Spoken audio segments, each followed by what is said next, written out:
giờ tao có lúc ta hay u chín chớ đủ nên dành trên u chín chớ đủ nên mùa bên họ cũng trời có lũ xia có mùa cả mùa trao phù thiên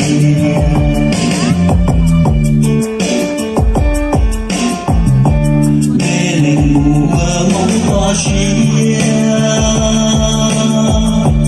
cả nhựa rộng cao thiên thiên nhớ có chỉ tí phù thiên nhớ có chỉ đâu có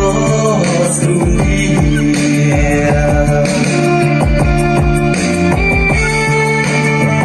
这个我的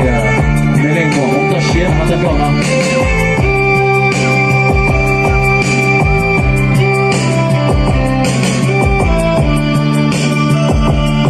u chín chớ đủ nên dành trên u chín chớ đủ nên muôn bên họ cũng trời có lũ xia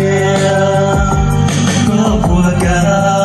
mùa trao phù thiên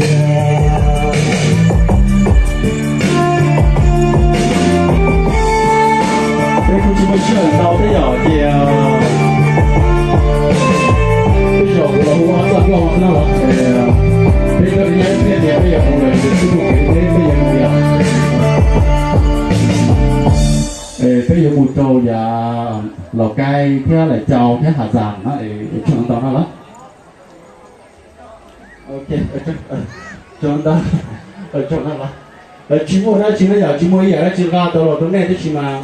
và đó xong cái ở số cô có tôi nghe xin thắt sợi cho nó lì xương giờ thì một chai nào bây giờ mà nó sợi lò nhá còn để đi đợi qua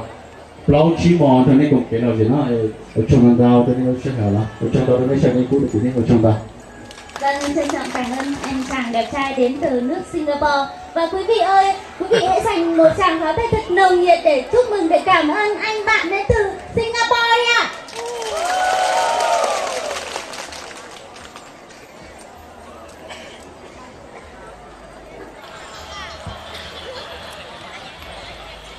Kính thưa quý vị khán giả, thưa toàn thể bà con, ban tổ chức xin thông báo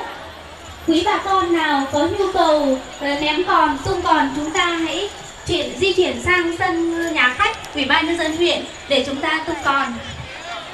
60 pi po me ải nong ẩu cằn chướng cằn về ỉn tọt con pì máu cứ sân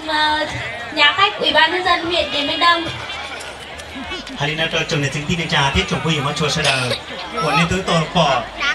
tôi cũng cái sĩ từ cũng lúc bà chết rồi chúng nó chỉ thành đó là bé tứ cho nên bỏ phải là mấy nó cậu thì xì mày hai này chống thầu vậy nên là lúc sáng tiên phải có chỉ cho là